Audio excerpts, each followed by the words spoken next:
त्रिपुरा में social media platform Facebook पर इन दिनों 3 पोस्ट तेजी से वायरल हो रही हैं। इनमें सबसे ज्यादा चर्चा में है पूर्व ATTF tiger force supremo Ranjit Debbarma से जुड़ी पोस्ट। ये पोस्ट टीवी चैनलों, अखबारों और सोशल मीडिया प्लेटफॉर्म्स पर जोर पकड़ चुकी है। वायरल पोस्ट में दावा किया गया है कि एटीटीएफ के प्रमुख रहते हुए रंजीत देबबर्मा अपना ज्यादातर समय बांग्लादेश में बिताते थे। उनका मुख्य ठिकाना बांग्लादेश के चिटगांव में था, जहां उनका परिवार भी रहता था। रिपोर्टों के अनुसार उस दौरान उन्होंने बांग्लादेश की नागरिकता भी हासिल की थी और वहां से भारत विरोधी गतिविधियां संचालित करते थे।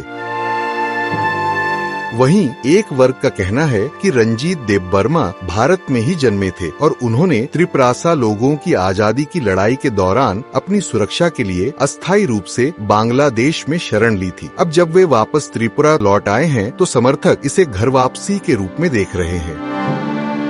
इसी बीच 2 अन्य वायरल पोस्टों में पूर्व मुख्यमंत्री बिप्लब कुमार देब और वर्तमान मुख्यमंत्री डॉक्टर माणिक साहा का जिक्र है। सोशल मीडिया पर कुछ लोगों ने तंज कसते हुए सवाल उठाया है कि जब पूर्व एटीटीएफ सुप्रीमो रंजीत देबबर्मा त्रिपुरा लौट आए हैं तो क्या अपूर्व मुख्यमंत्री बिप्लब कुमार देब और वर्तमान मुख्यमंत्री डॉक्टर माणिक साहा को बांग्लादेश लौटने का समय आ गया है?